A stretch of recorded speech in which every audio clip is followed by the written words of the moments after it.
Hey guys, good afternoon. Welcome to the 330 Sports Show. My name is Justin Coffin.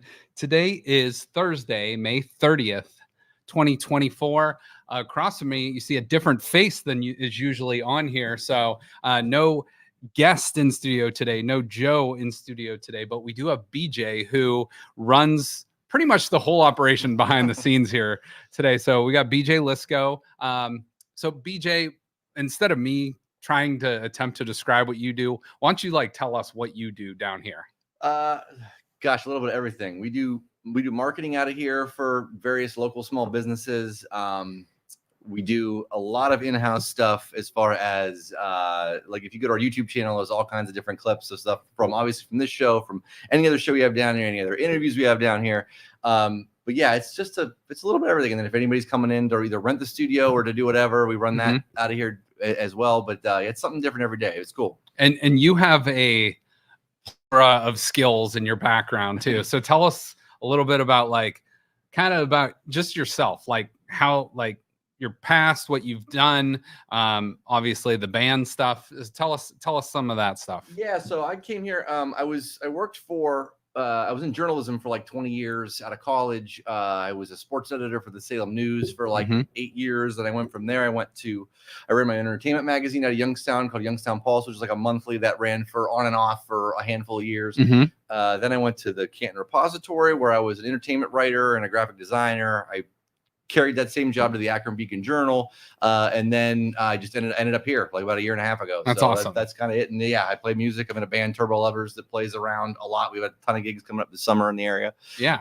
So yeah, always busy. And you've told me it's more of like an AC/DC inspired type band. AC/DC and 80s rock and Social Distortion a little bit too. It's kind of a mash of all that. So that's awesome. So, and we can just find that on your page and check that out. turbolovers.net. Okay. All right. Very good. So as you can see, BJ literally wears a lot of different hats down here, but literally and figuratively does a ton of stuff down here at Youngstown Studio. So we're just going to get into it. But before we do, since you mentioned the whole sports stuff and the journalism stuff, who's the most interesting person or people you've interviewed or talked to?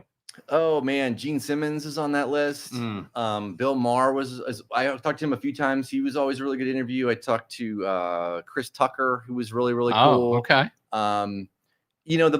My favorites were always comedians. That was always the fun. And I'm such a stand-up comedy fan too, that talking to guys like Doug Stanhope and Joey Diaz and those are the most fun. For sure. Okay. All right. Very good. All right. So let's get into it. I was not down here downtown on Tuesday. As many people know, there was an unfortunate major explosion.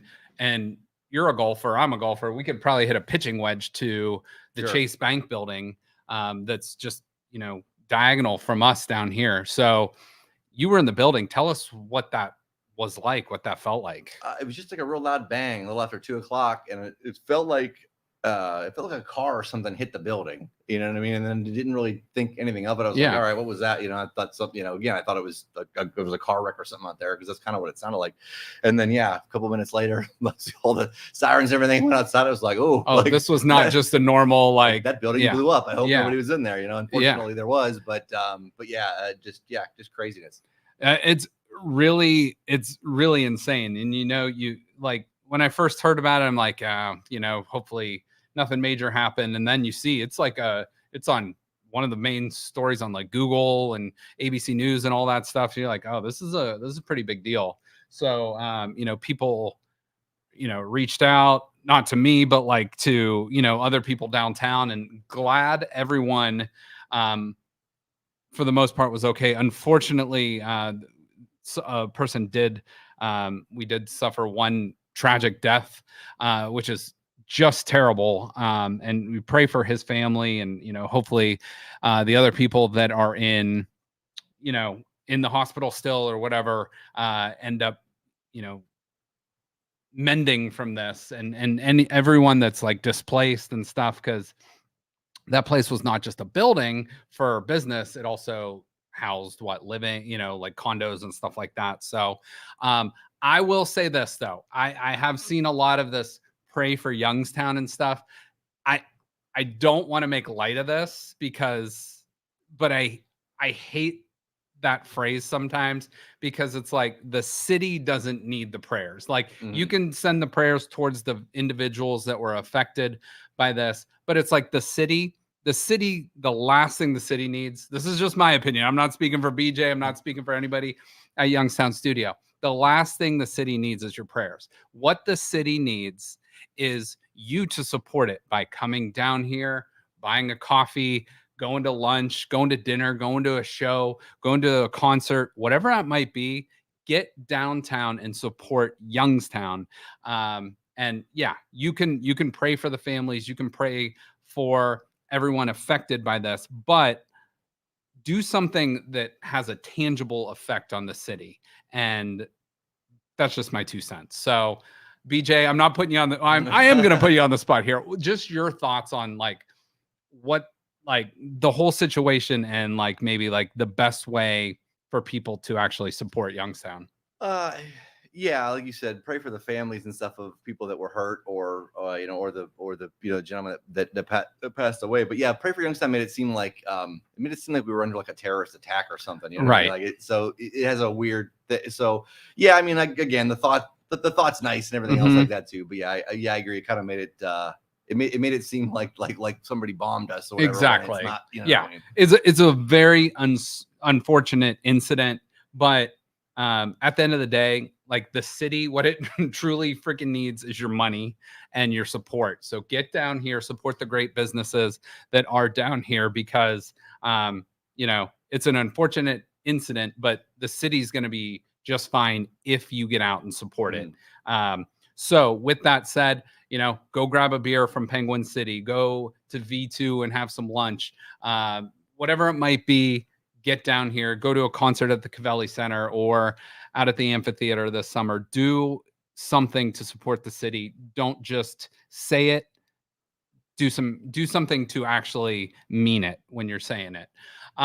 Okay, we'll transition from that. I felt like we needed to talk about kind of the elephant in the room, but you and I we were talking about stand-up comedians. One of my favorite stand-up comedians. He has a very dark sense of humor. Anthony Jeselnik. Oh yeah, I love him. I've interviewed him before too. As soon as that happened, and again, I'm not making light of that situation. As soon as that happened, my immediate thought went to Anthony Jeselnik because he's got this this whole stand-up called Thoughts and Prayers, and it's like that's kind of where I took that little like monologue off of. The city doesn't need your thoughts and prayers; it needs your freaking support. Like, be a patron, get down here. And yeah, if you want to support someone that was affected or displaced by that, absolutely, by all means, do that. But be a good citizen by supporting your community. That's it. All right, moving on. Are you a baseball fan? I don't even know. Yeah. All right, so you follow... So the Reds are my team, but the Guardians would be my second team just because, one, proximity, and my wife's it's her favorite team, so we usually go to at least a couple games a year. Okay, all right, yeah, and they're playing a great. They've lost 2 out of the last 3, but previous to that, they had won 9 in a row. So they are one of the best teams in baseball right now. If you look at the standings right now, they are 2.5 games up in the AL Central on top of the Kansas City Royals, who are really surprising. They're playing really good baseball right now. But the Guardians have one of the best pitching staffs in all of baseball. They've slipped over the last couple of days. Playing out in Colorado will do that to you in that thin air out there. They have the 8th best team ERA. 3.51. They have the best bullpen in baseball, which is killing it. Batting average, kind of middle of the pack there, 239, which when you think of a team batting average at 239, just kind of pathetic. But they are overall are first in saves. They're 4th in pitching strikeouts. They're top 3 in runs scored this year, which is crazy to have a 239 batting average, but to be 3rd overall in runs scored. But they're doing well on the base paths, 55 steals, which is 6th best, 63 home runs, which is twice the amount, almost twice the amount. I think at this point last year, they had 32 home runs, which was worst in baseball. Now they're top 10, and they're number 1 in hit by pitch, which is, I don't know if you want to say good luck or bad luck, but that's where it's standing right now. BJ, so I'm going to switch now to a little bit of basketball stuff. There was a passing of an NBA/college legend just recently, Bill Walton. And as a music guy, do you follow the Grateful Dead at all? So the Grateful Dead are not my thing. No, yeah. I know they were definitely Bill Walton's thing, but no, I'm not a Grateful Dead fan. I've listened to the Grateful Dead. More of like the jam band type music. Whatever type of people you want to say support that type music, but I don't know, pretty easy listening, Jerry Garcia and crew. But Bill Walton was a huge Grateful Dead guy, but he passed away the other night. But just real quick synopsis of him.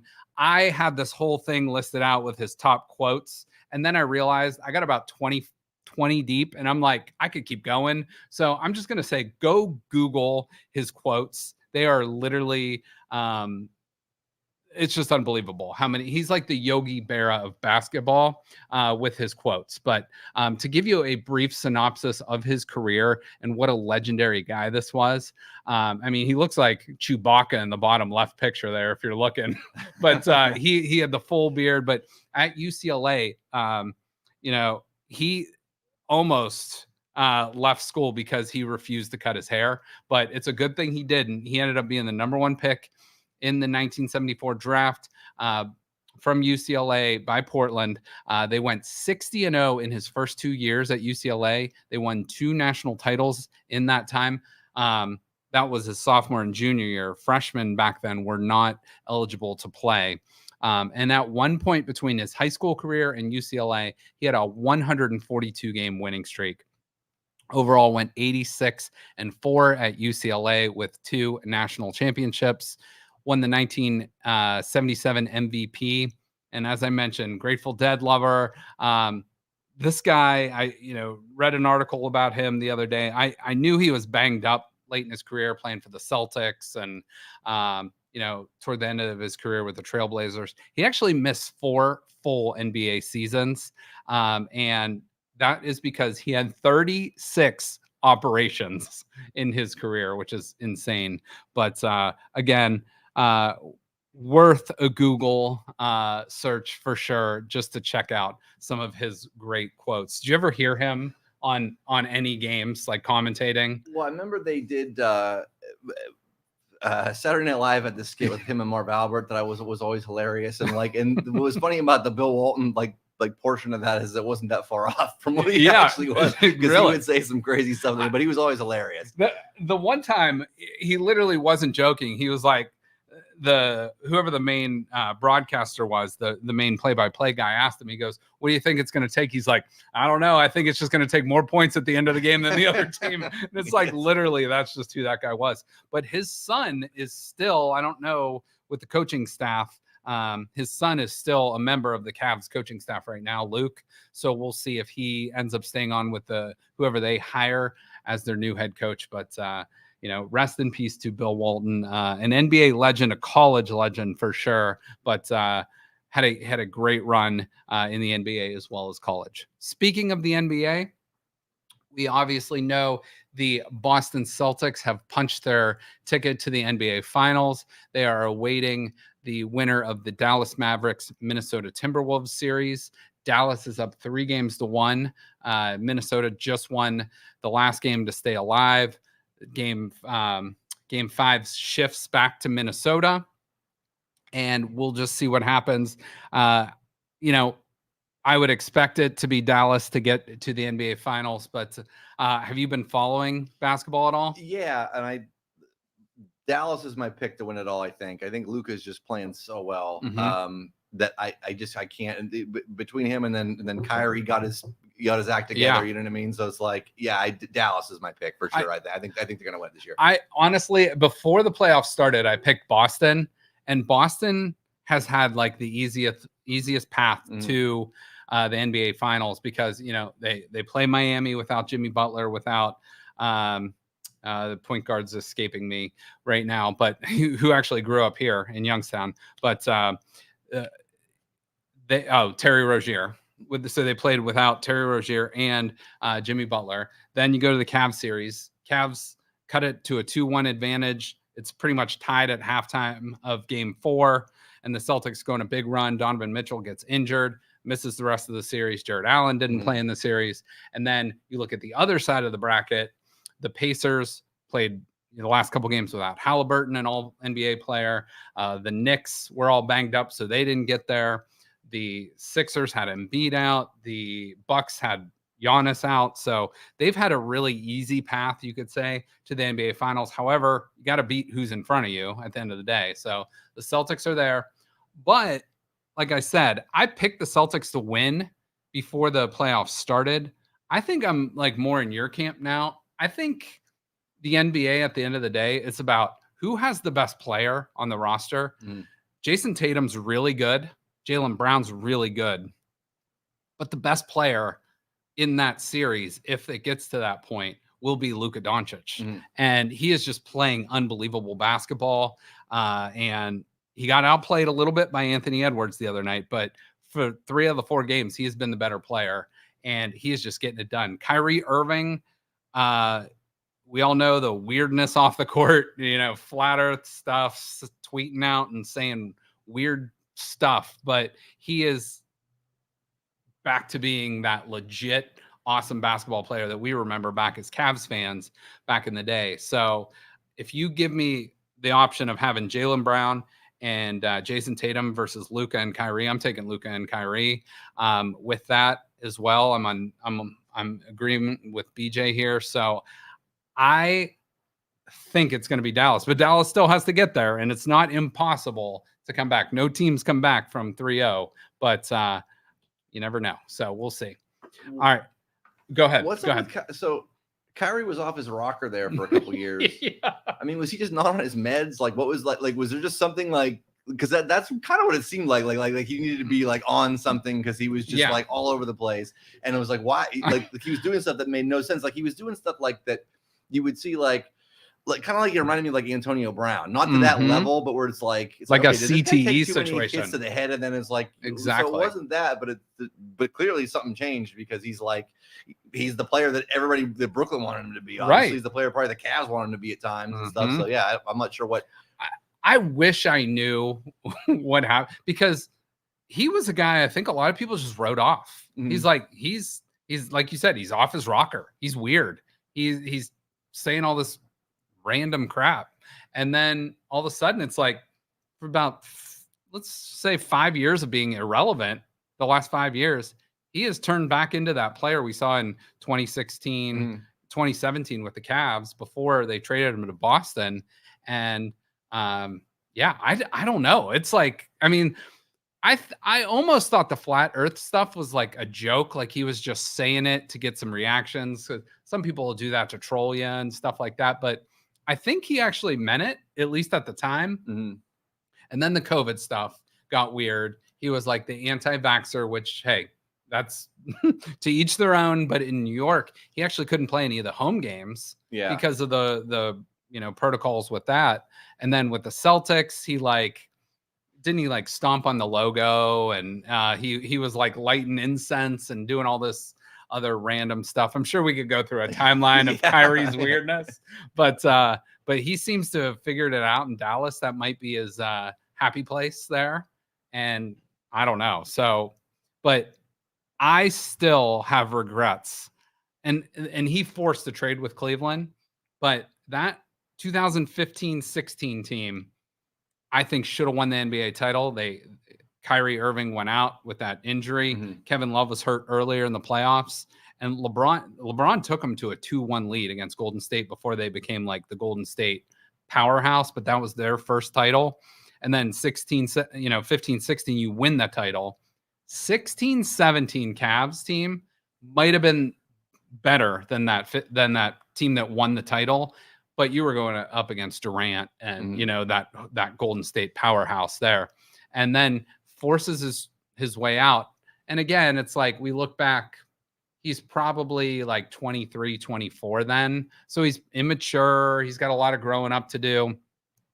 Goes to the Celtics, not his place. Then I think he went to Brooklyn after that. And then finally,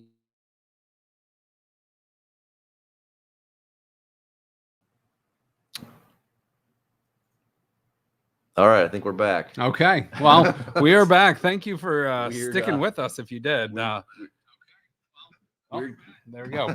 brief power outage or crash there. Something. But we are back nonetheless. So BJ again working his magic on the spot here right now. But all right, we were just finishing up about Kyrie Irving. I want to switch to the world of golf. And BJ, I think you know more about this story than I do, but we're actually going to talk about the LPGA here for a minute, and we're going to talk about Lexi Thompson. So if you don't know about Lexi Thompson, she is a 29-year-old. She's a solid golfer, and I didn't get into all the weeds. I just saw a couple of reports, but she's basically stepping away from golf. So I'm going to put her images up on screen. She has been in golf for a long time. She's been very, very good. But BJ, what do you know and what can you tell us about this story or Lexi in general? I think she's just sick of like the spotlight more than anything else. Okay. She's been in golf for so long, and she's one of the ones that gets LPGA players specifically, like, and especially her, since she's been in the spotlight and been on top or near the top for so long. Yeah. The microscope they're under is just insane. So I remember it might have been a handful of years ago. So Lexi Thompson, she did a photo shoot where I think she was in a bikini or something like that, whatever, right? And she posts this out there, and the amount of like hate that she got for that, it's like, all right, one, she looks great. Two, she works out all the time. She works hard, whatever. So she's proud of herself. So like, what, like who cares, right? So I remember Michael Collins. I don't know if you that is. So he's a golf reporter for ESPN. Okay. He's my favorite golf reporter because he makes it fun. You know, he's just he's a former comedian actually. He's a caddy on tour, or whatever. He now is an on-air personality and around the course and stuff for ESPN. Well, he actually read one of my tweets out on the air because I tagged him. He was asking people what they thought because there was all this big backlash, right? When she puts out this bikini photo, and it was like, and I'm going to paraphrase what I said, but I was like, this is like a handful of nerds who have nothing better to do, like please, like this doesn't matter at all, like, but it's like it's that sort of crap that she probably had to deal with constantly, and specifically within the last probably decade more than anything else. So yeah, I don't blame her. I mean, her life's been nothing but golf forever. I mean, you can tell like it's stressing her out, and it's just like, you know, it's not like you're never going to see her play again, because I do think she's going to come back and play tournaments here and there or whatever. You know, she's not going to like completely go away, but yeah, she's going to take a break for a while, I think, and then kind of pick and choose when she wants to, and sort of be in it. You know, whether she wants to be an ambassador for the game or not, she can do whatever she wants. I mean, she put all the work in. She's been playing on the tour since she was 12. It's ridiculous. Like, that's unbelievable. So yeah, she can do whatever she wants. Yeah. And it makes you like when I first saw this story, it made me think of like a child actor and how they get burnt out. And it's like a lot of those let's just use Macaulay Culkin, for example. She's obviously not gone down the path Macaulay Culkin has, but at the same sense, I think by the time he was 29 years old, he was into drugs. He was into a lot of bad stuff. He was burnt out. Was a shell of himself. Obviously, this girl, it's not, we're talking apples and oranges. However, where I think it's similar is, like you said, she's been in the spotlight her entire life. There's a lot of pressure to be a good golfer. And when you do put yourself out there, like she's trying to make some money, you know, maybe does some, swimsuit pictures or whatever, bikini pictures. And it's like for people to like come at her when she literally spends most of her life working out on the golf course, working on her game, and like being an ambassador of the sport. And it's like people like, you know, keyboard warriors are attacking her. It wasn't like she opened an OnlyFans page either. You know what I mean? Like she's like, maybe she should have, because then it would have been more private. And she would have made more money. But I mean, but no, like it was like her, but it was for something fitness related, because she's constantly, you know what I mean? Like she's very involved in that world and stuff too. But that sort of nonsense is just, I wish that stuff would stop. So like, and I put on here retiring, and like you said, she's not completely retiring. She's stepping away, and she's going to pick and choose and that's totally her right, as she should. But for the fact that she has to do that just shows like how much mental anguish goes into and I give her a lot of credit. The braveness of stepping up and admitting it. You could see like the tears coming, the emotion coming, and like how many other players, both women and men, deal with this on a daily basis. Well, she's a tremendous golfer too, and that's why I do think she'll be back at some point in some capacity. But yeah, I mean, she almost made the cut on the PGA Tour last year. She played the first round. I think she missed it by like a shot or two. I mean, and she was the first woman, and I don't know how many years, how many decades to she was under par on the PGA Tour. I mean, she's an amazing golfer. So yeah, whatever she wants to do, more power to her, man. Yeah. But she's awesome. I think the women get it. The men. If you're a middle of the road men's golfer and stuff, you know what I mean? Yeah, you could be in golf your whole life or whatever, as far as that's concerned. But yeah, I think the women in specifically, just the women on the LPGA Tour in general. I think I think there's more pressure on them once they win, once they're on the top, once they become sort of ambassadors for that brand or whatever it is. But yeah, there's definitely more, I think, more pressure on the women than the men. No doubt. And Nelly Corda is the one that is just dominating the women's game. She's won probably 80% of the tournaments this year, but there's a few that stand out. And, I think a couple of them, the females have to deal with more of being not just a golfer, but a sex symbol too. And people saying, well, they're this and then a good golfer, or it's not just oh, is she good looking? Or, it's like just let her be a golfer. And then, if she wants to put herself out there, and that's her right. And, it's and I'm sure people comment on, whoever whether it's, John Rahm, not the physical specimen that she is, right. But, it's apples and oranges, but at the same time, it's I feel like there's this whole celebrity thing that it's or just again, keyboard warriors. It's this whole internet mentality of if you don't like something someone's doing, you attack them. It's maybe just step away, or go back to that thing your grandma or grandpa used to tell you. Hey, if you don't have anything nice to say, don't say it at all. But we know that is far from how things work nowadays. Yeah, a bunch of nerds. and honestly, it probably is. Half of them are probably serious, seriously, in their parents' basement or something. Right. Just get a life. Fine.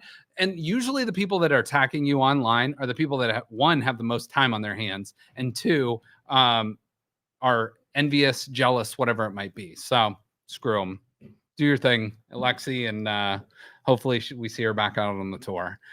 Which makes me think of someone like Gianna Clement, who's from here.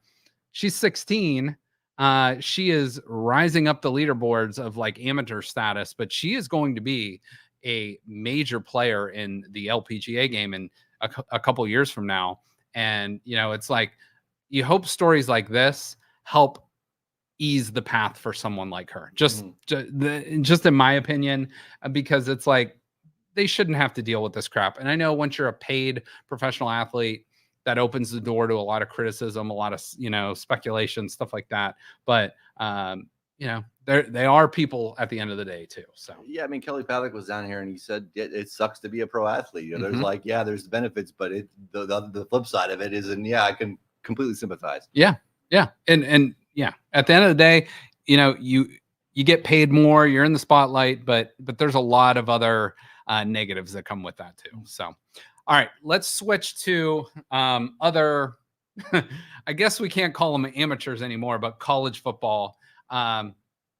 And yesterday I just kind of did a little bit of a dive on, not a super deep dive, but I went down and I put down the top 15 college football schools based on their odds to win the national championship. Now, the graphic I'm going to show you in a minute is not going to show you those 15. It's going to show you the top 12 based on their seeding and how that would play out right now. So, I don't know if you've seen the graphic that I did, but who would you guess would be 1 and 2? Ohio State's got to be one of the two. Mm-hmm. I was going to say Georgia, but it is Georgia. Is it Georgia? Yeah, okay. Yeah. So Georgia is 1 right now. They are plus 300. And if most people I think out there know how gambling works now, but plus 300 means let's just base everything on 100. If you put $100 down, if Georgia wins the national championship, you get 300. So you get your 100 back plus the 300. If Ohio State wins, they are plus 440. That means a $100 bet would pay you $440. And this was as of May 29th. So these odds are going to change before the season starts, and the juice will change and all that stuff. But I'm going to put this graphic up, and here is how this would play out based on seedings and how things work in a 12-team playoff. So you have to remember the top 4 seeds have to be conference champions. So Georgia would be 1 based on that. They would be plus 300. Ohio State would be the 2 seed based on this. They would be the champions of the Big Ten plus 440. We take a big jump down all the way to plus 2,800. That would be Florida State from the ACC. They are the highest rated next conference champion, 2,800. And then you take a huge jump to plus 6,600 for the Utah Utes, who are now in the Big 12. The Pac-12 has kind of gone by the wayside. So the top 4 schools, however, based on who we think might win the national championship are Georgia at plus 300, Ohio State at plus 440. Then you have, I'm going to make sure I get this right, Texas at plus 800, and then Oregon at plus 850. But Oregon and Texas would be the 6 and the 5 seeds based on this. So what's your overall thoughts on the new? So we started with 2. It used to be the BCS. Sure. Then it went to the college football playoff. Then there was the top 4 got in, but that was like voted on, and there was a committee, and it's still going to be similar to that. But now there's 12 teams. So your thoughts on a 12-team college football playoff? I mean, it'll make it more exciting, and there's less, there's less chance of teams kind of sort of the outside looking in. I remember when, I used to love, back when I was in college, I loved watching Boise State, right? Because they were sort of the first BCS buster, quote unquote. And then they got to play Oklahoma, and they beat him. That was an amazing game. It's one of the most entertaining games. If you ever, anybody out there wants to go find an amazing college football game, that was a classic, instantly. But no, I mean, I like it. I like the fact that there's more teams now. Do I think that seeds 8 to 12 or anybody has that great of a chance against an Ohio State or Georgia? No, not really. I still think it's going to end up being Georgia and Ohio State, but it leaves the door open for for an upset for that, which is always exciting. That's why we love March Madness. So exactly, I'm for more teams for sure. I think they're going to have to now. March Madness is huge because 1, people can fill out a bracket. I think you can end up doing that in this situation because there won't be any reseeding too. But 2, it has kind of a catchy name. So this is going to happen around the holidays. It's going to start in December and finish in January. But there's going to have to be some sort of catchy name, I think, for this to go mainstream because football is king in this country. NFL's 1, college football's 2. And then I'd say, you can debate it. March Madness might be 3, or the NBA as a whole might be 3, whatever it might be. But football is king in this country, and it will be for a long time. But I think they're going to have to come up with some kind of name to Tremendous 12, holiday something, hijinks. I don't know what it might be to come up with this, but you guys are in advertising. You guys can maybe come up with a good name for that. As long as they don't incorporate, as long as it's not sponsored by Progressive. I hate, that is my biggest pet peeve with the whole bowl system. Yeah. When it's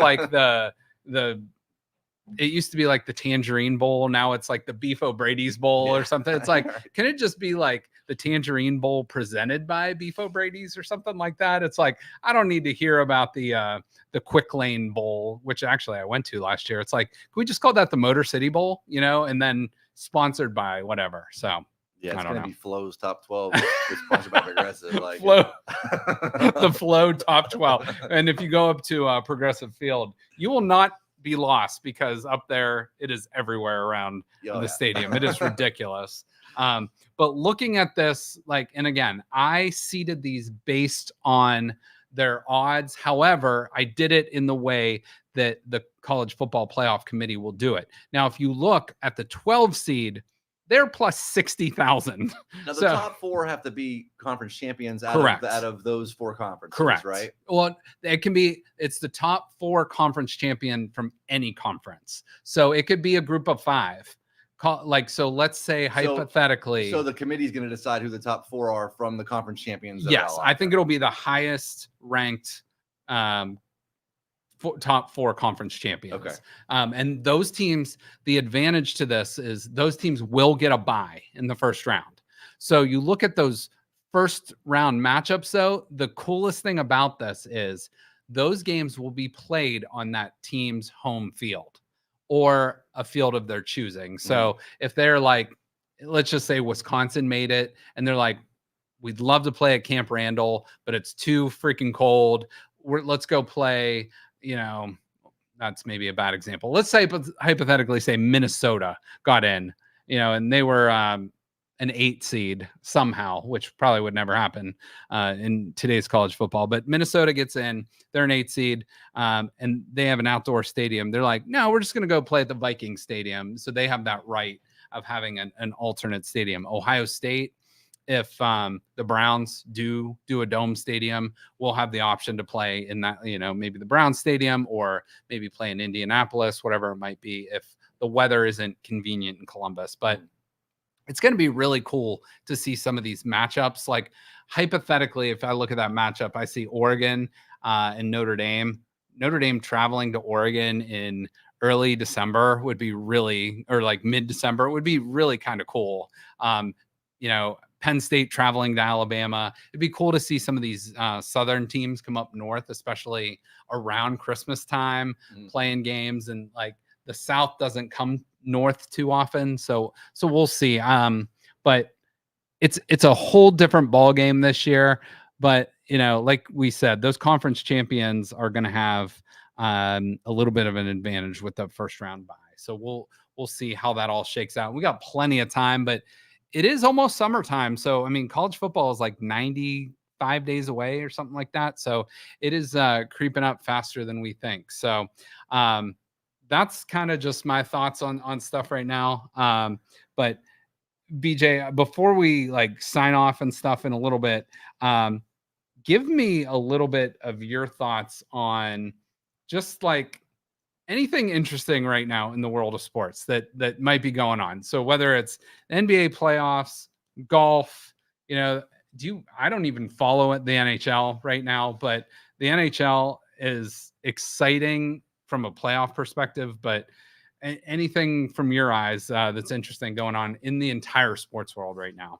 I don't follow the NHL. Like, my biggest team is the Reds, and they always manage to, at the beginning of the year, in the first couple months, there's like a 10 or 15 game losing streak in there to start the year, and then they're digging out of a hole, and they're actually not that bad, and they'll come back and they'll be around 500 and they'll tease you whatever, and then it just for whatever reason it just doesn't happen. They're one of those mid to small market teams that's never really going to spend big money, that always has a great farm system and just they're like another version of the Pirates basically, where they just farm everybody out. So so I've been watching the Reds struggle again.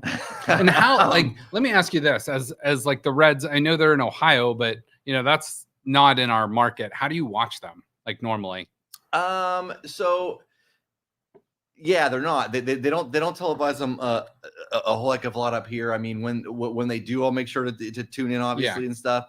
Usually I'll listen to their broadcasts and stuff. I'll throw them on the radio, whatever, or on on the internet or on my phone or whatever, and listen to it that way if I'm gonna keep up on it. I think I don't pay for whatever MLB or whatever it is. I don't pay for that, like the Bally Sports or anything like that. No. You're a golfer, so let me ask you this: if you go out and you can only play with 3 clubs in your bag, what 3 clubs are you going with and why? Boy, I'm gonna say the putter. I would say probably a putter, a 7-iron, and probably a driver. Okay. So probably a putter, 7-iron driver, because I could do just about everything with the 7-iron. Yeah, that's true. And that's then, true. but like putting wise, if I had to ditch the putter, I would stick a wedge in there. Okay. I have a hard time. I don't know why it is. I have a hard time hitting my driver. I can hit my 3-wood very well. Obviously probably about 40 yards shorter, but I can hit it straight almost every time. And then I don't know if it's a mental thing with my driver, but every time I try to hit that, not every time, but like I would say with my 3-wood, I can hit it well. I would say 80 to 90%. But with my driver, I feel like it's 25 to 33%. It's like 1 out of 4, 1 out of 3. I'm hitting a good one, whereas I'm chunking 2 or, slicing. Is that on me, or like what am I doing wrong? Part of it's probably mental too. Once you get into that headspace where like, there's guys that all play in my golf league and stuff, and they won't hit the driver at all, and it's because they've just literally gotten into the headspace where they're going to hit it bad every single time instead of like trying to work out what's actually going on with the driver to hit it straight. And usually it's like, oh yeah, no, you're just doing this or whatever. Like, so do you slice the ball out? Or do you hook the ball out? I slice.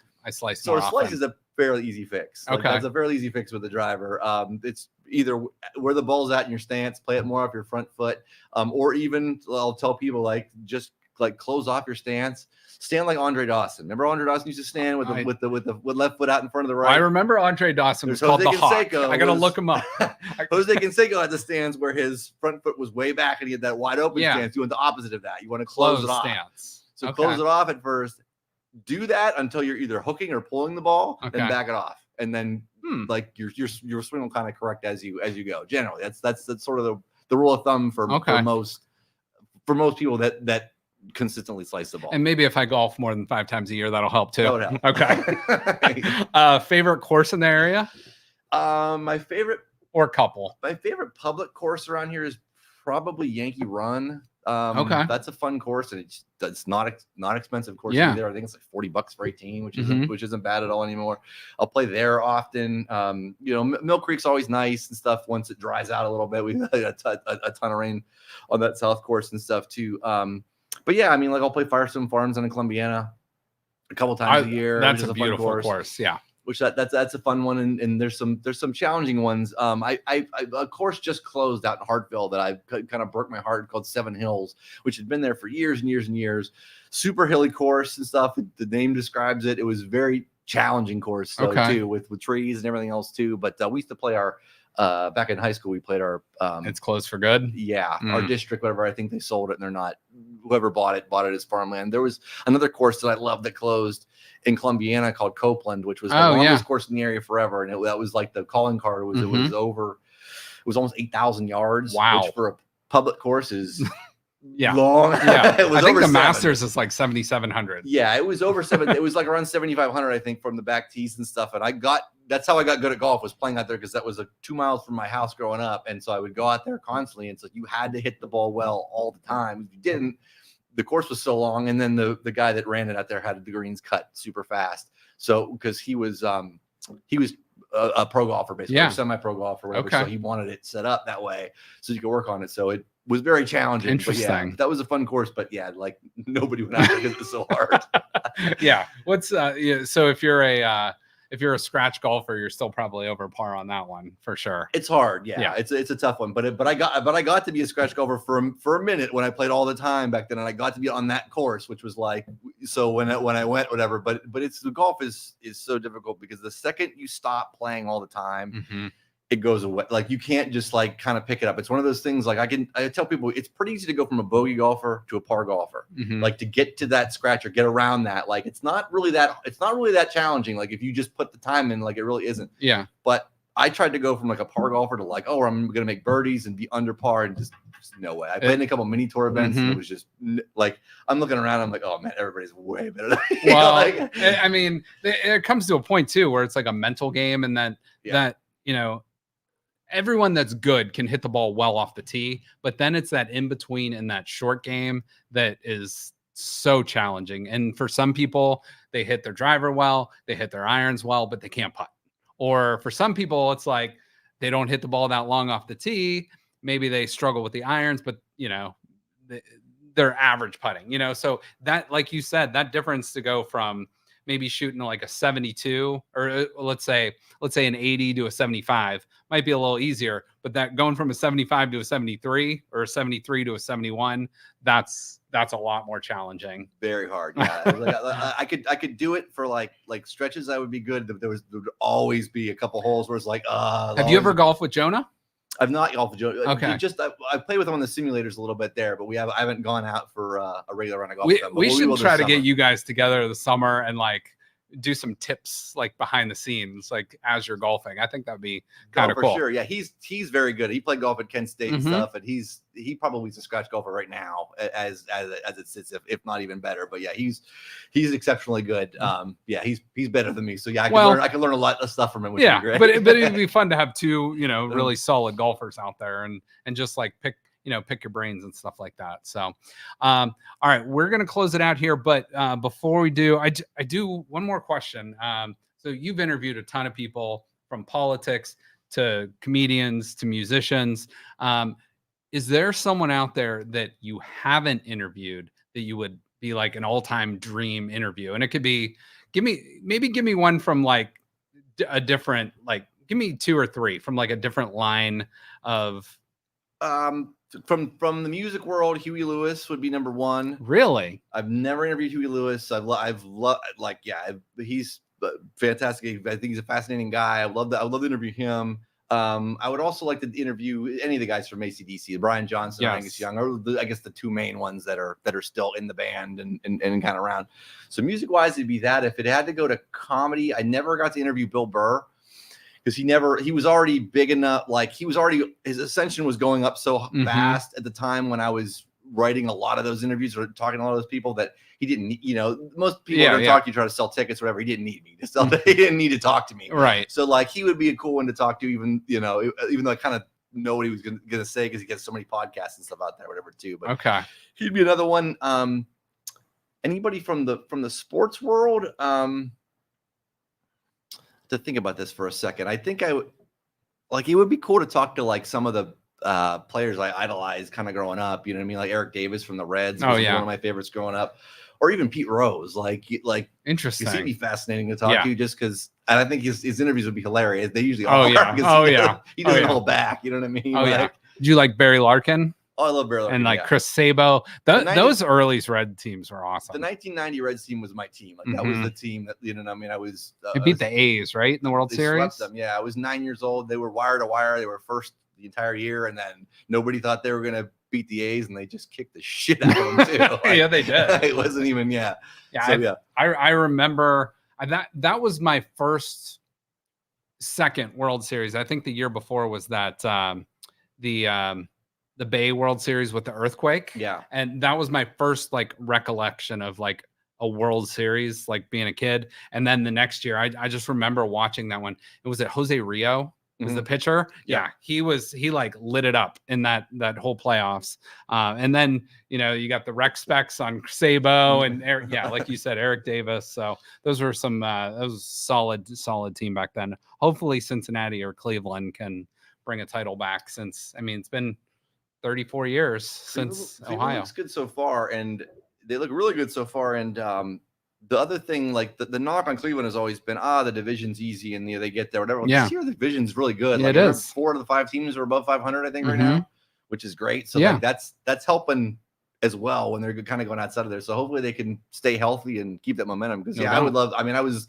fully rooting for them to win the World Series when they were in it, and I was sitting there watching just like everybody else. And I think that the rain delay ultimately cost them the World Series. You know what I mean? It doesn't rain. That saddens me. It saddens me. But more Cleveland, more only in Cleveland. Only in Cleveland, only in Youngstown. We got a few things there. But all right. Well, we're going to wrap it up there, but I want to thank BJ for joining us again. Make sure to follow Youngstown Studio. BJ's really doing a lot of work behind the scenes on our YouTube stuff. So just Youngstown Studio. YouTube.com/Youngstown Studio. Yeah. check that out. Like all these shows are on there, but there's hundreds of other videos of past stuff we've done and future stuff we're going to be doing. So make sure to check that out. Follow Youngstown Studio on all the socials, as well as the 330 Sports Show. For BJ, I'm Justin. Everybody have a great weekend. We'll talk to you soon. Thank you for listening to this show on Youngstown Studio. This is original Youngstown content. Feel free to share our videos and tell your friends about us. Don't forget to subscribe to our YouTube channel and follow us on Facebook.